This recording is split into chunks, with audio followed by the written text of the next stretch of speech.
What's up, everyone? Hope you're all doing great. Remember to laugh a little, it's good for the soul. Welcome back to Darkest Dark Web Horror Stories.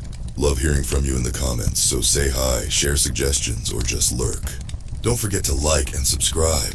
Your feedback makes this a community. Now let's get creepy. Lights down, chills up. Get ready for nightmares. Onto the stories.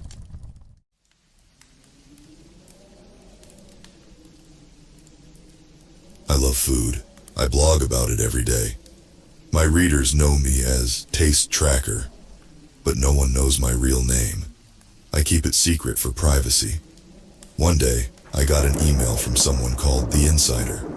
It said, "You think you've tasted it all? Try the undercooked. Only the bravest dare." That got me curious. Who or what is the undercooked? The email had a link. I clicked it. It took me to a dark web page. My heart pounded as I read. It was an invite to an underground dining club. The menu, human flesh. This had to be a joke, right? But the email sounded serious. I felt a chill run down my spine. I couldn't just ignore it. I had to know if it was real, and if it was, I had to expose it. I replied to the email, "How do I get in?" Minutes later, another message came. "Show this at the old warehouse on Elm Street, Friday at midnight." Attached was a picture of a strange symbol. It looked like a knife crossed with a fork. I spent the week researching the address. The warehouse was abandoned for years. No one went near it. Perfect place for something illegal. Friday night came. I put on dark clothes and grabbed my camera. If this was real, I needed proof. My hands were sweaty as I drove to Elm Street. The warehouse loomed ahead, dark and silent. I parked a block away and walked the rest. The streets were empty. I reached the warehouse door and knocked, heart racing. A slot in the door slid open, and cold eyes stared at me. I showed the symbol.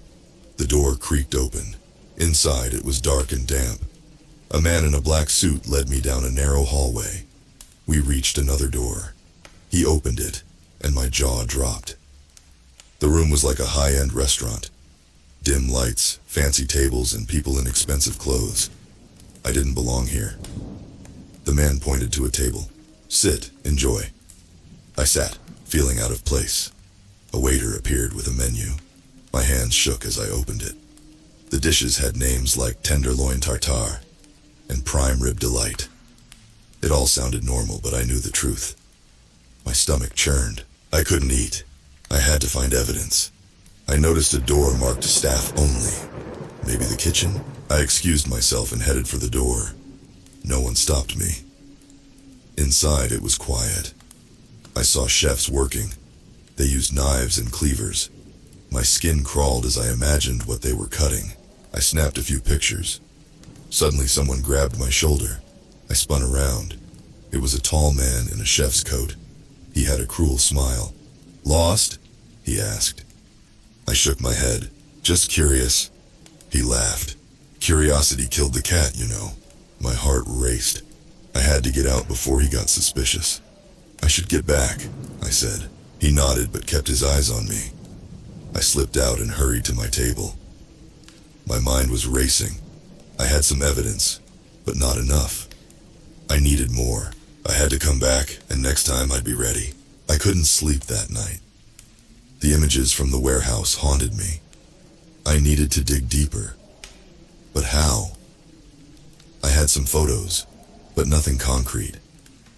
I needed names, faces, proof. I decided to go back the next night. This time I would be better prepared. I bought a tiny spy camera and a recorder. If I could catch them talking, I'd have solid evidence.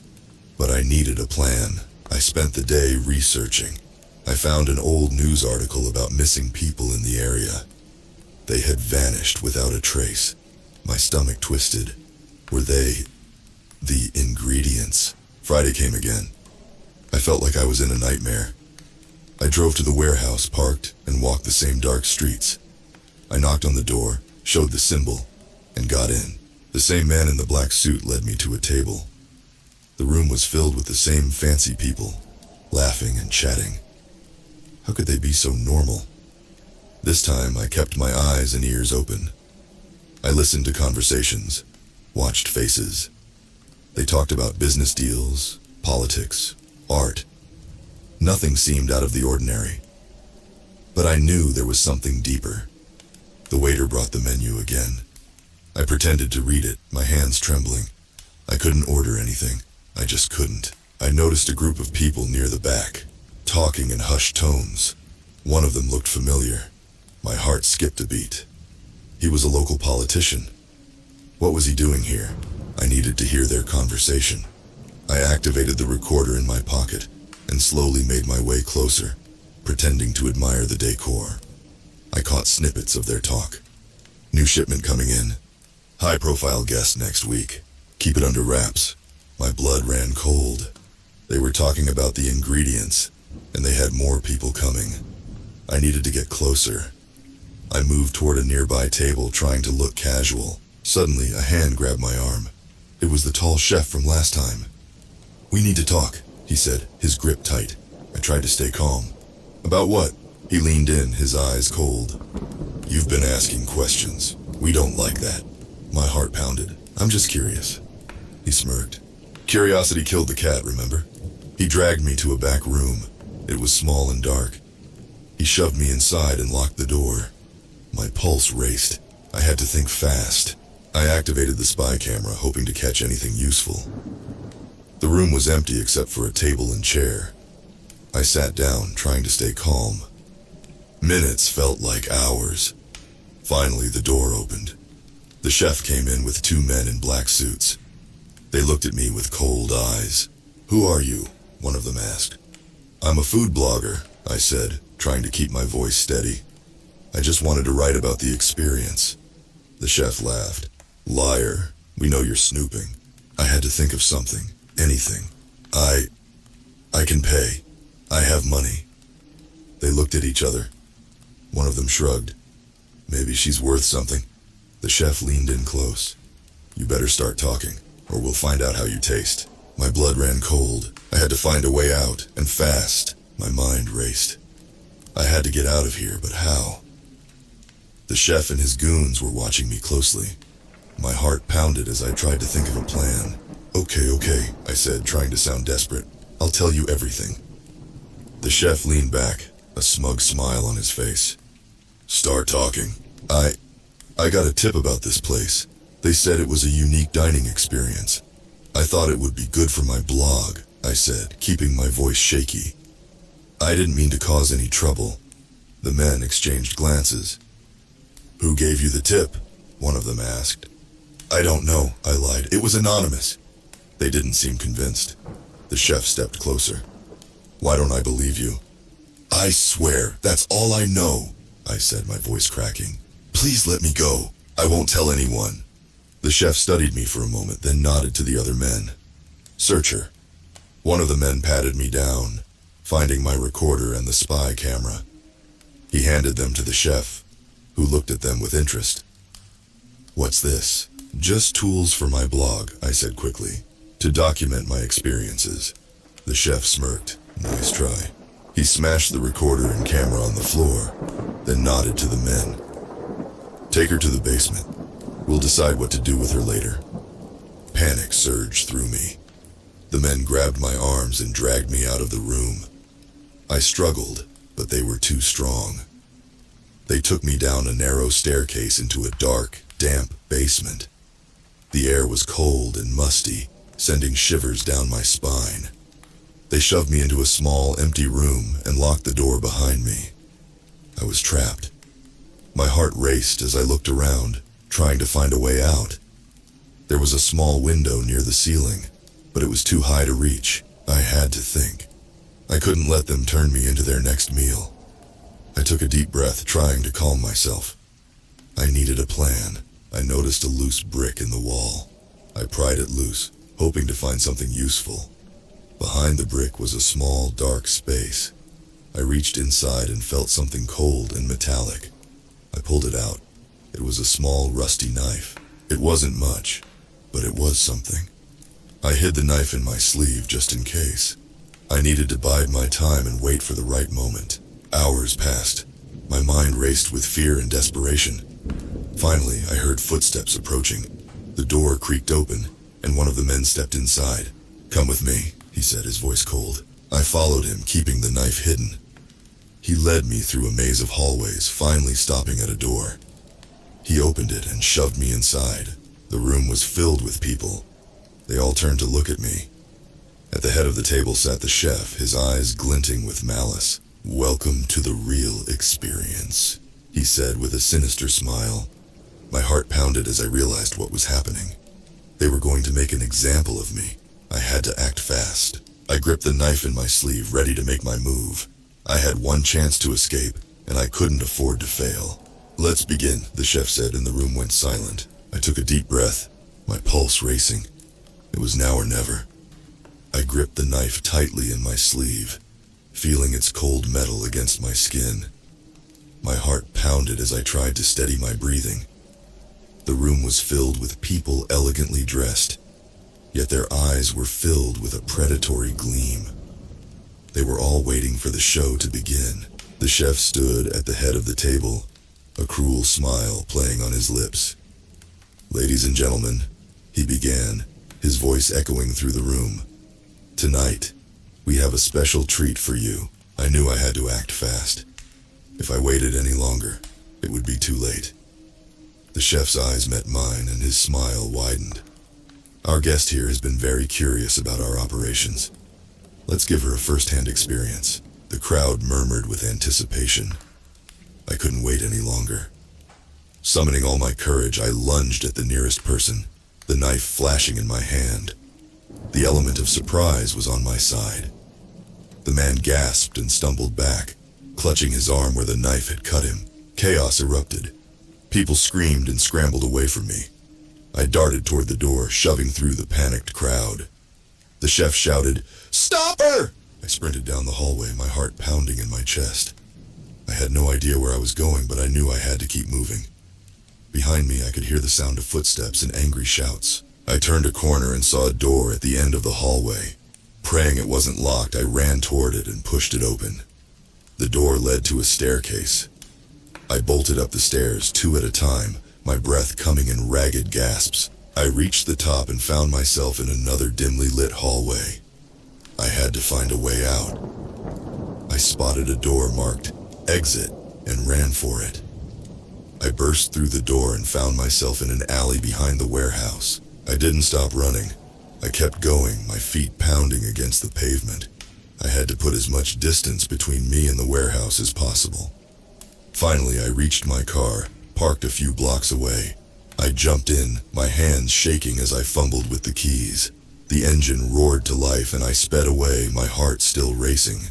I didn't stop driving until I was miles away. I pulled over to the side of the road, my hands gripping the steering wheel. I was safe for now, but I knew I couldn't rest. I had to expose the truth about the undercooked. I reached into my pocket and pulled out my phone. I had managed to grab it in the chaos. I still had the photos I had taken earlier, but I needed more evidence. I needed to find a way to bring these people to justice. I took a deep breath and dialed a number. "Detective Harris," I said when he answered. "I have something you need to see." As I waited for the detective to arrive, I couldn't shake the feeling that I was being watched. The undercooked wouldn't let me go so easily. I had to stay one step ahead, and I had to be prepared for whatever came next. Detective Harris was skeptical at first. When he arrived at the diner where we agreed to meet, he gave me a once-over with a raised eyebrow. "You sure you're okay?" he asked, taking in my disheveled appearance. I nodded, sliding the photos across the table to him. "Look at these. They're running an underground dining club that serves human flesh." His face paled as he flipped through the photos. This is insane," he muttered. "How did you get these?" "I went undercover," I said, my voice steady despite the terror still bubbling inside me. I barely made it out alive. Harris looked around the diner, then leaned in close. "We need more than photos to bring them down. We need solid evidence, testimonies, something that will hold up in court." I nodded, swallowing hard. I know, but I can't do this alone. They're dangerous, and they have connections in high places. Harris's eyes narrowed. Connections? I saw a local politician there, I whispered. He was talking about a new shipment coming in. This goes deep, detective. He leaned back, considering.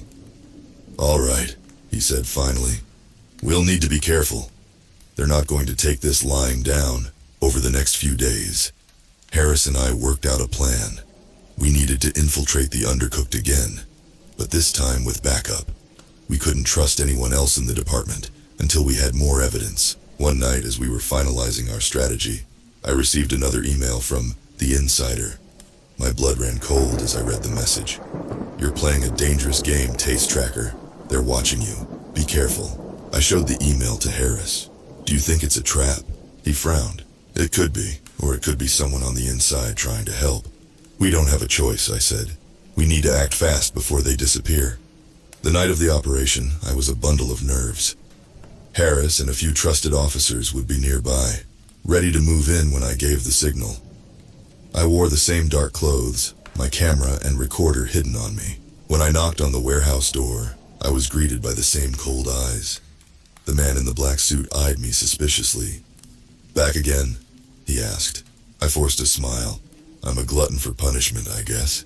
He let me in, and I made my way to the dining room. The atmosphere was as sinister as before, the elegant surroundings a stark contrast to the horror lurking beneath. This time I was more careful. I mingled, listening to conversations, trying to blend in. I noticed the politician again, talking to a group of men. I edged closer, my recorder picking up their voices. Shipment arrived early, high-quality stock this time. We need to move quickly. Too much heat lately. My heart pounded as I caught these snippets. I had to get this information to Harris. I excused myself and headed toward the back, looking for a quiet spot to make the call. Suddenly, a hand clamped down on my shoulder. I turned to see the tall chef, his cruel smile back. You again. Always snooping around. Panic surged through me, but I forced myself to stay calm. Just exploring, I said, my voice steady. He leaned in, his breath hot on my face. I don't think so. Come with me. He dragged me toward the basement door. I struggled, but his grip was like iron. Just as he shoved me through the door, I managed to press the hidden button on my recorder, sending a signal to Harris. The basement was darker and colder than I remembered. He pushed me into a room and locked the door. I heard footsteps retreating, then silence. I was alone, but not for long, I hoped. I just had to survive until Harris and his team arrived. Minutes felt like hours. My heart raced as I listened for any sound. Finally, I heard the door being unlocked. My pulse quickened. This was it. The door swung open and Harris stood there, gun drawn. Let's go, he said, his voice tense. We hurried out, his team following close behind. As we made our way through the maze of hallways, the chef and his men appeared, blocking our path. Going somewhere? The chef sneered. Harris stepped forward, his gun trained on them. Step aside, now. The tension was thick. The chef's eyes flicked to me, then back to Harris. He smirked. You think you can stop us? You have no idea what you're up against. But then the sound of police sirens filled the air, and the chef's smirk faltered. Reinforcements had arrived. The men in black suits hesitated, then slowly backed down. Harris's team moved in, arresting them. As we left the warehouse, I couldn't help but feel a sense of relief.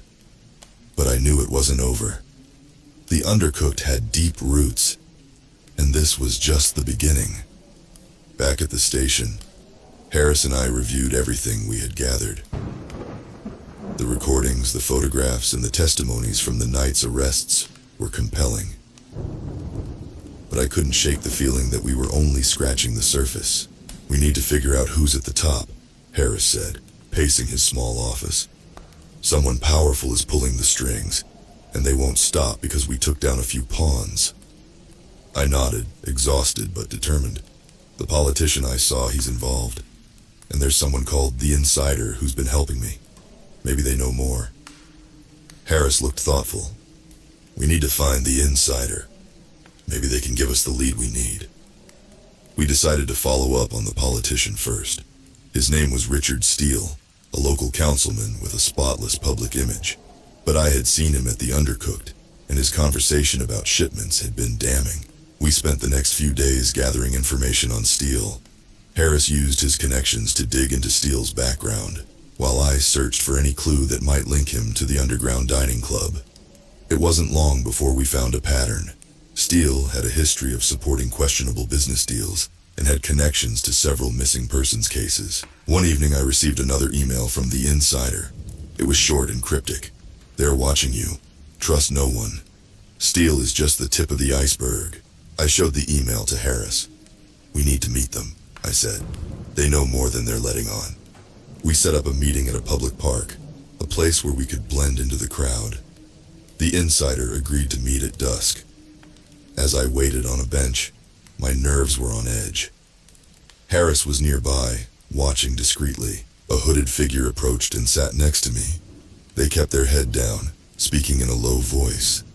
"You're in danger. They know you're working with the police." "Who are they?" I asked, keeping my voice calm.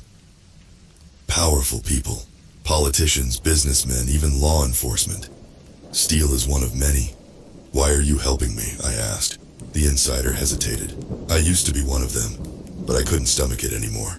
They need to be stopped." I glanced around, ensuring no one was watching too closely. "We need more evidence. Names, dates, anything that can bring them down." The Insider nodded, slipping a USB drive into my hand. "This has everything.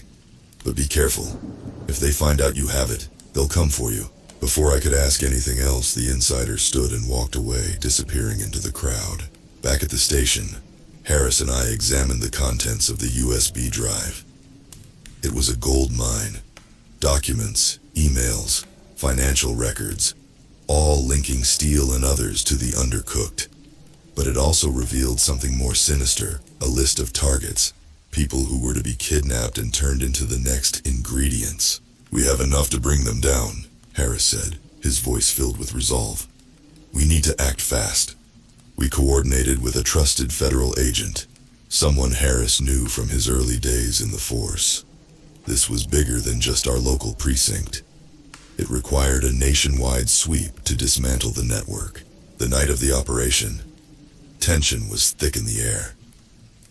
We were about to take on some of the most powerful people in the country. As we moved in on Steele's mansion, I felt a mix of fear and determination. This was it. The moment of truth. Steele was hosting a lavish party, oblivious to the impending raid. The guests were a who's who of high society, all potentially involved in the dark web of the Undercooked. "Go, go, go!" Harris's voice crackled through my earpiece as federal agents stormed the mansion. The scene descended into chaos. Guests screamed and scattered, but there was nowhere to run. I followed Harris inside, my heart pounding. We found Steele in his study, frantically trying to destroy documents. "Richard Steele, you're under arrest," Harris said, his voice steely. Steele sneered. "You have no idea what you're dealing with. This goes far beyond me." "We'll see about that," Harris replied, cuffing him. As Steele was led away, I felt a surge of triumph. We had taken down a key player, but I knew there were more out there. The fight wasn't over. Not yet. The aftermath of the raid was a whirlwind. News outlets exploded with stories about the arrest of Richard Steele and the shocking revelations of the Undercooked dining club. The public was horrified, and the demand for justice was loud and insistent. Despite the initial victory, Harris and I knew the battle was far from over. Steele was just one piece of a much larger puzzle. As we sifted through the evidence from the USB drive, we found more names: politicians, CEOs, even celebrities. The network was vast and deeply entrenched. The days following the raid were tense. We were constantly looking over our shoulders, wary of retaliation. I moved into a safe house, provided by the federal agency, and kept my location secret. Harris was cautious too, always armed and never alone. One evening, as I was going through more of the documents, my phone rang. It was Harris. "We've got a lead," he said. "Meet me at the station." When I arrived, Harris was already there with a few federal agents. They had pinpointed a location, a secluded mansion in the countryside, supposedly where the higher-ups of the Undercooked met to discuss their operations. We planned a raid for the following night. The drive to the mansion was filled with tension. The agents briefed us on the plan. We had to move quickly and quietly, taking them by surprise. This was our chance to cut off the head of the snake. As we approached the mansion, I felt a knot of fear and anticipation in my stomach. The night was dark, the only light coming from the moon. We parked a distance away and moved in on foot, surrounding the mansion. Harris and I were part of the main entry team. We waited for the signal, then burst through the front door, guns drawn. The scene inside was surreal. Men and women in expensive suits, sitting around a table covered with documents and laptops. Their expressions turned to shock as we stormed in. "Everyone, hands where I can see them," Harris shouted. The room erupted into chaos. Some tried to run, others reached for weapons. Shots were fired, but the agents were quick and efficient. Within minutes, we had the situation under control.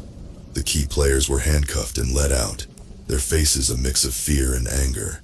I spotted someone familiar among them, one of the chefs from the warehouse. He glared at me, recognition and hatred in his eyes. As the agents secured the mansion, I searched through the documents on the table. There were detailed records of their operations, lists of targets, and financial transactions. It was all here. Everything we needed to dismantle the network completely. Back at the station, the mood was one of cautious celebration. We had struck a significant blow against the Undercooked, but we knew there were still members out there, hiding in the shadows. In the weeks that followed, arrests were made across the country. The media frenzy continued, and the public outrage grew. People demanded accountability and justice for the victims. The investigation expanded, revealing more about the dark web of corruption and depravity. One day, as I was leaving the station, Harris caught up with me. "You did good, Taste Tracker," he said, a rare smile on his face. I smiled back. "We did it together, and it's not over yet. There's still more to uncover." He nodded.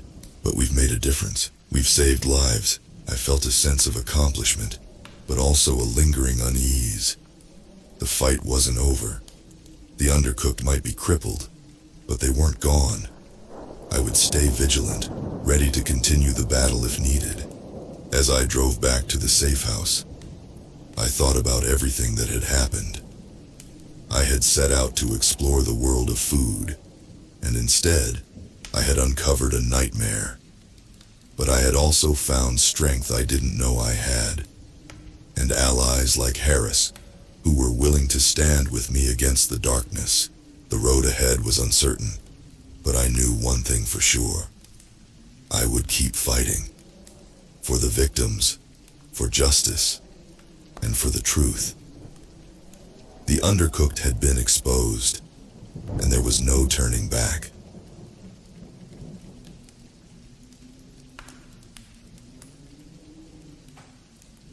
My name is Casey, and this is my story.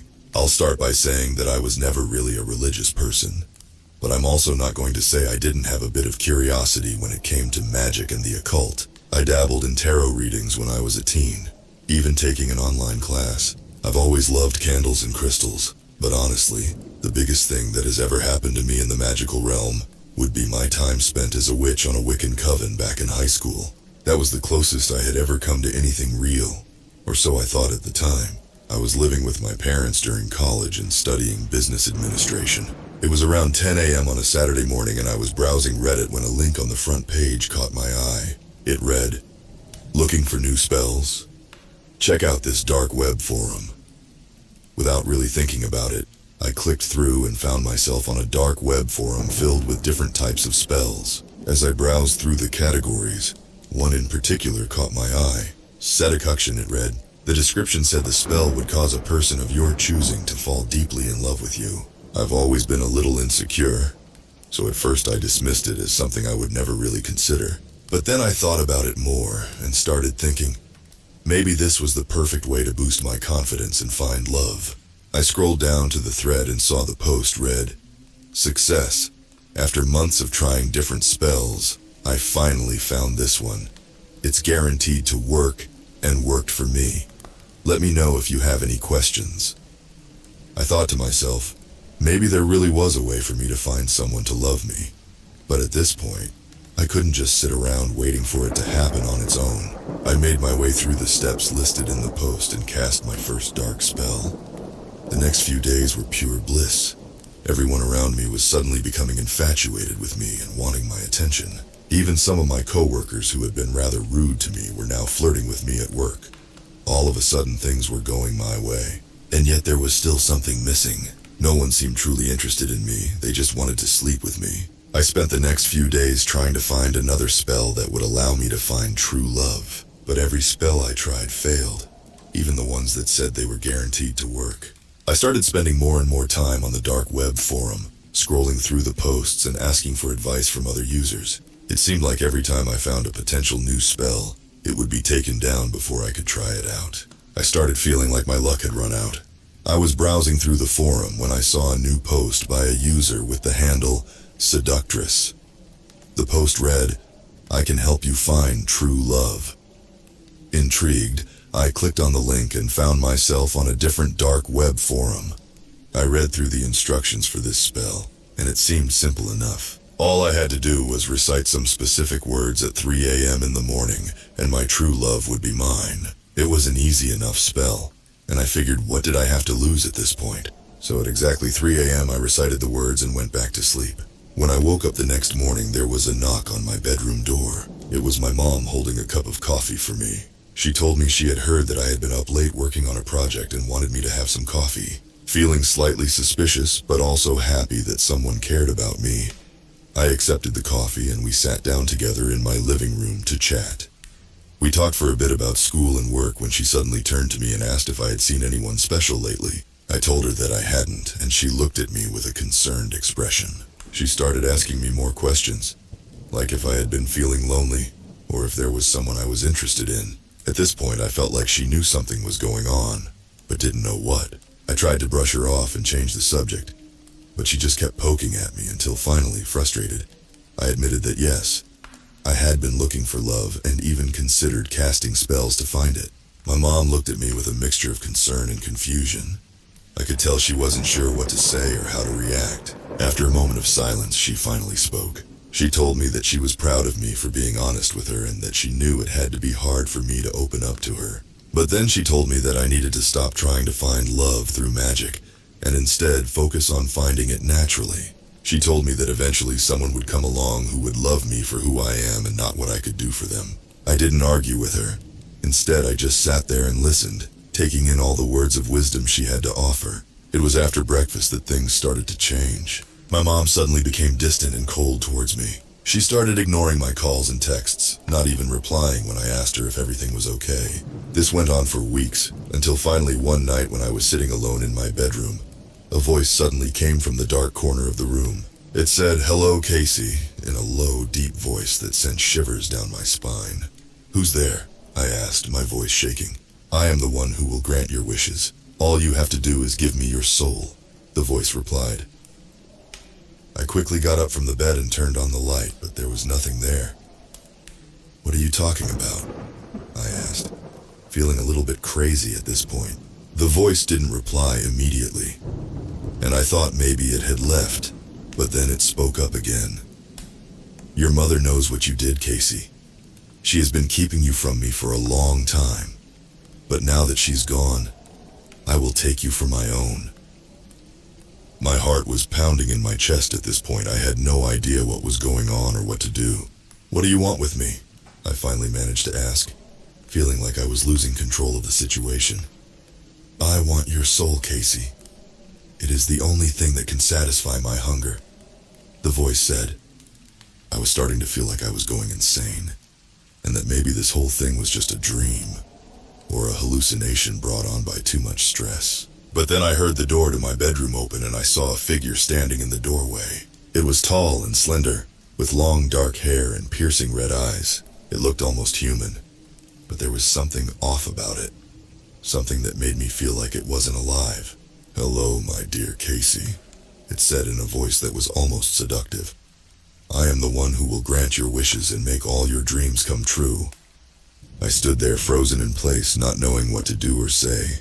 I didn't want to give this thing my soul, but at the same time, I couldn't just walk away from it. I tried to think of a way to get out of the situation, but then the figure started moving towards me, and before I could react, it had its hands on me, pulling me closer and whispering words into my ear that I couldn't understand. All I knew was that it was making me feel things I had never felt before.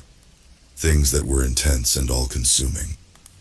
I started to lose control. I could feel my body shaking and twitching as waves of pleasure coursed through me. I felt like I was losing myself, like I was becoming something else entirely. But then I heard a voice in the back of my mind telling me to fight, to resist. I managed to pull away from the figure and run out of the room, slamming the door behind me and locking it. I sat there on my bed, panting and shaking, trying to get my breath back and figure out what had just happened. It wasn't until I saw the news on TV the next day that I realized what had been happening.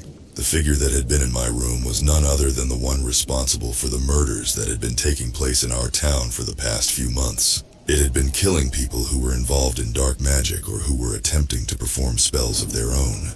And now it wanted me too. I knew I couldn't stay in this town any longer. I needed to get out of here and fast. So that night, after everyone else had gone to bed, I packed a small bag and left the house. I didn't know where I was going or what I was going to do.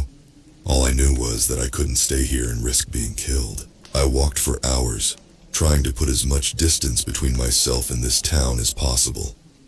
But no matter how far I walked, I couldn't shake the feeling that the figure from my bedroom was following me, stalking me from the shadows. I started hearing whispers in my mind, telling me that it would find me eventually, and that there was nothing I could do to stop it. I finally stopped walking when the sun started to rise. I couldn't see anything in the darkness, but I knew there had to be something out here. It took a few minutes of fumbling around in the dark before I finally found something that looked like it could serve as a shelter for the day. It was an old abandoned shed covered in vines and cobwebs. I crawled inside and curled up on the floor, trying to get some rest before continuing my journey. I woke up later that day with a sense of unease, like something was watching me. And sure enough, when I looked up, there it was again, standing in the doorway of the shed. I tried to get up and run, but my legs were shaking, and my heart was pounding so loud in my chest that I could barely hear anything else. "Come to me, Casey," the figure said in its seductive voice. "Let me grant your wishes and make all your dreams come true." I didn't want to. I knew that if I went with it, I would never come back. But at the same time, there was something about its voice that was making me feel like I couldn't resist. I wanted to give in. I wanted to let it take me and make all my problems disappear. But then I remembered what my mom had told me about finding love naturally and not trying to force it. And with that thought in mind, I managed to push aside the urge to go with the figure and instead start running again. I ran for what felt like hours, finally collapsing on the side of the road when my legs gave out. The figure was still there, stalking me from a distance but not coming any closer. After a while, it finally disappeared, and I was able to get some rest. I continued my journey for another few days, eventually making my way to a larger city where I could blend in with the crowd and not be so easily targeted. I stayed there for a while, trying to find a way to break the spell that had been placed on me, but no matter what I did, it seemed like the figure was always watching me, always waiting for me to slip up and give in to its desires. I started researching dark magic and spells, trying to find a way to reverse the effect of the spell that had been cast on me. And finally, after weeks of searching, I found a spell that seemed like it might work. It was an ancient spell, one that had been lost for centuries, but had been rediscovered by a group of witches who had been studying the occult. I gathered all the ingredients and performed the spell that night, hoping and praying that it would work.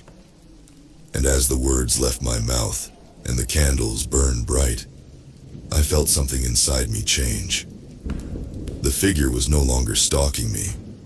It had vanished completely and I was free from its influence. I couldn't believe it. After all this time, I had finally broken the spell and rid myself of its influence. But I knew that I couldn't stay in this city forever. Eventually, the figure would find me again and try to take me back. So I made the decision to leave and start a new life somewhere else. I've been on the run for a few months now, living off the land and avoiding any contact with civilization. It's been a difficult journey, but I know that it will be worth it in the end. And maybe one day, I'll find true love and happiness without the help of magic or spells.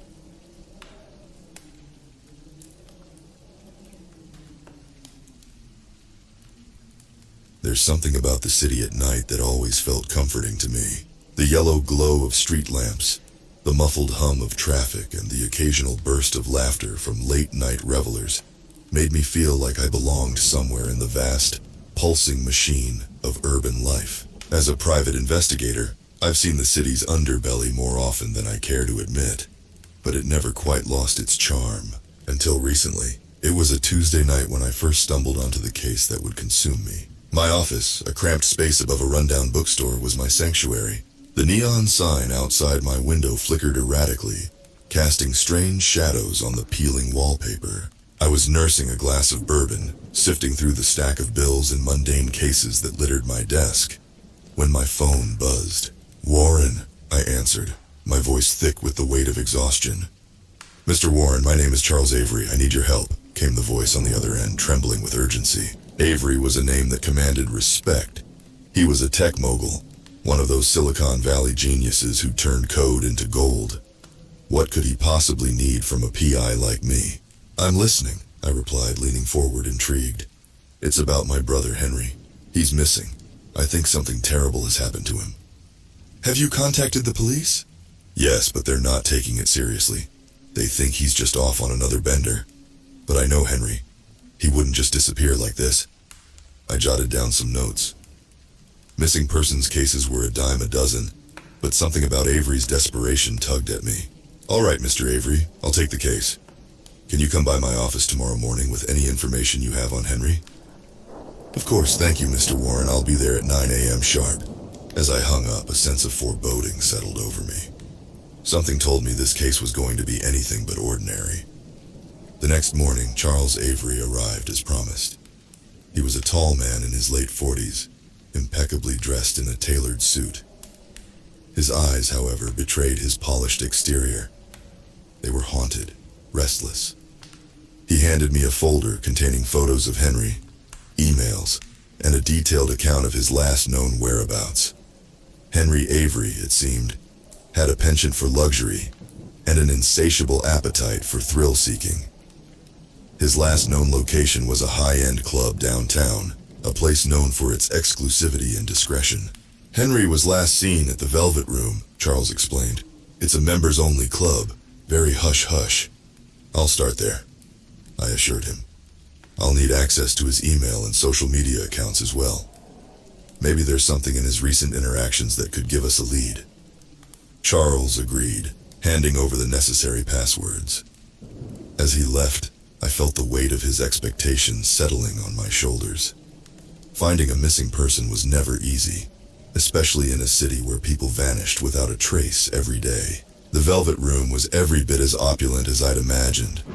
Crystal chandeliers, plush velvet seating, and a sultry ambiance that seemed to promise secrets whispered in the dark.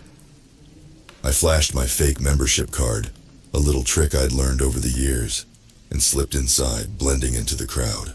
It didn't take long to find someone who remembered Henry. The bartender, a young woman with striking green eyes, recognized him immediately.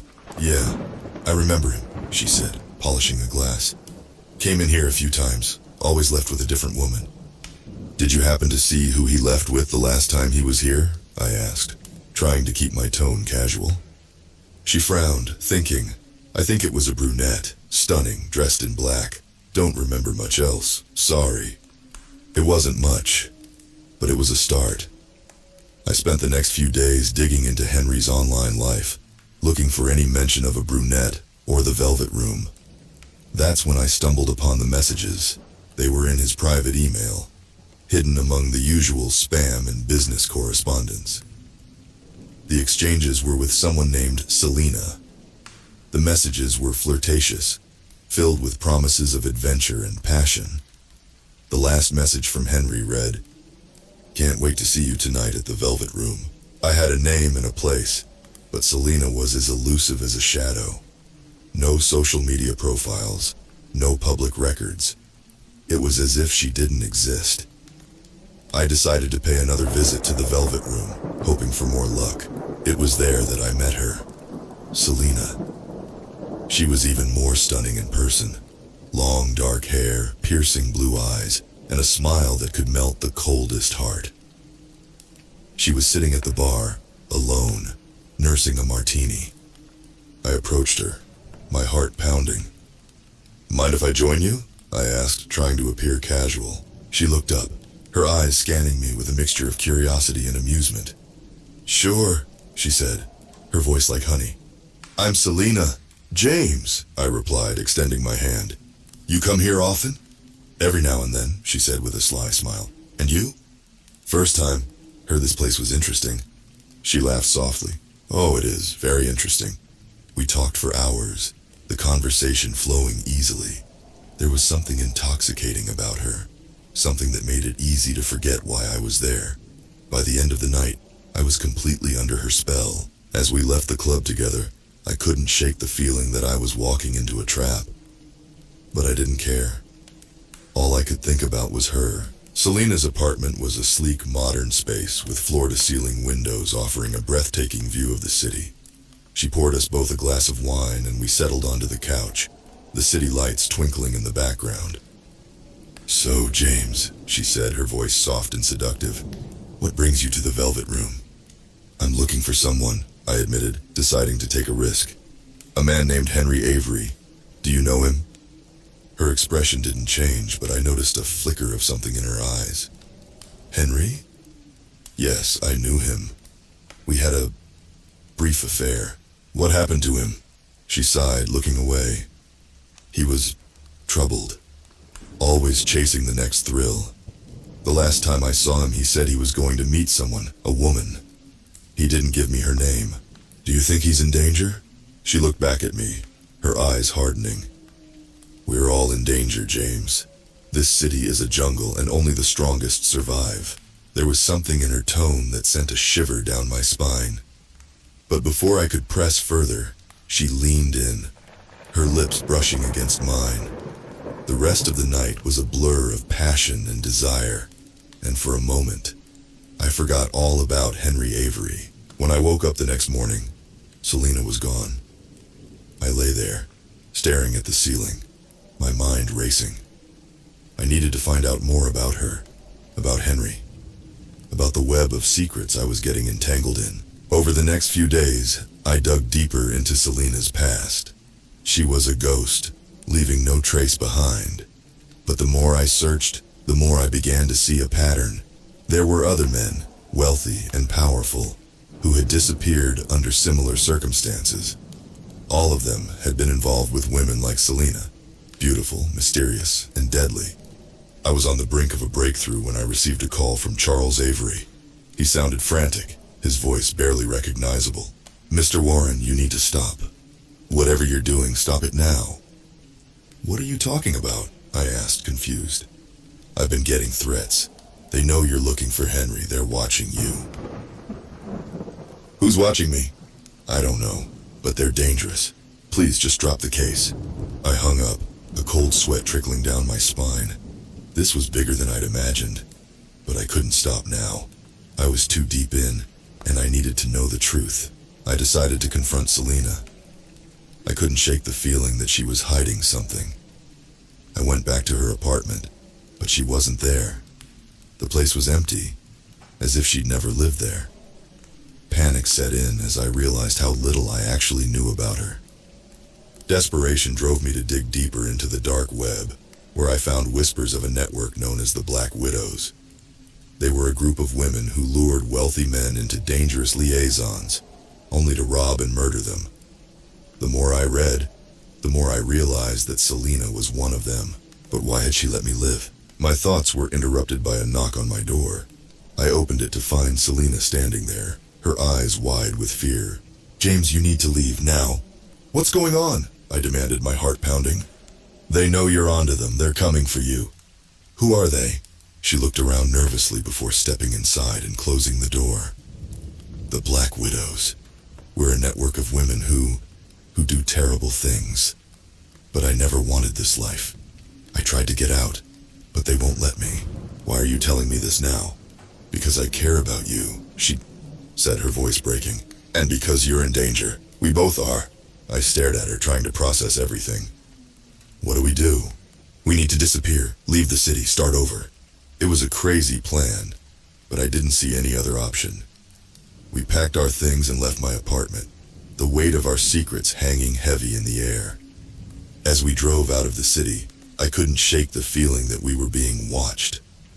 Every car that passed us, every stranger on the street, felt like a potential threat. But Selena's hand in mine gave me a sense of comfort, a reminder that I wasn't alone in this. We found a small cabin in the woods, far from the city and its dangers. For a while it felt like we had escaped. We lived quietly, trying to build a new life together. But the past has a way of catching up with you. One night, I woke to find Selena standing by the window, her silhouette bathed in moonlight. "What's wrong?" I asked, getting out of bed. "They're here," she whispered, her voice trembling. I looked outside and saw shadows moving among the trees. My heart raced as I realized we were surrounded. "Get your things," I said, grabbing my gun. "We need to go." We slipped out the back door, trying to stay as quiet as possible. But it was too late. They were waiting for us. A group of women stepped out of the shadows, their faces cold and unforgiving. Selena squeezed my hand, her eyes filled with fear. "Selena," one of the women said, her voice icy, "you've betrayed us." "I had no choice," Selena replied, her voice shaking. "I couldn't do it anymore. You know the consequences." I raised my gun, but one of the women moved faster, knocking it out of my hand. Before I could react, they were on us, pinning us to the ground. "Please," Selena begged, "let him go. He doesn't know anything." The leader of the group, a tall woman with striking features, looked at me with disdain. "He knows enough." She pulled out a knife, and I braced myself for the worst. But then, something unexpected happened. Selena broke free from her captors, grabbing the knife and turning it on the leader. Chaos erupted as the women fought, their screams echoing through the night. In the midst of the struggle, I managed to break free and grab my gun. I fired a warning shot into the air and the women scattered, disappearing into the darkness. Selena stood there panting, the knife still in her hand. "We need to go," she said, her voice urgent. We ran through the woods, not stopping until we reached the highway. A passing truck driver picked us up, and we left the area, hoping to put as much distance between us and the Black Widows as possible. We changed our names, our appearances, everything. We moved from place to place, never staying in one spot for too long. It was a hard life, always looking over our shoulders. But it was better than the alternative. In the end, it was love that saved us. Despite everything, despite the danger and the fear, we had each other. And that was enough. But the shadows of the past never truly disappear. Even now, as I sit here writing this, I can't help but wonder if they're still out there, watching, waiting. The Black Widows are like a dark cloud, always looming on the horizon, and I know that one day they'll come for us again. But until that day comes, we'll keep running. We'll keep fighting. Because in this twisted game of life and death, love is our only weapon, and it's one worth fighting for.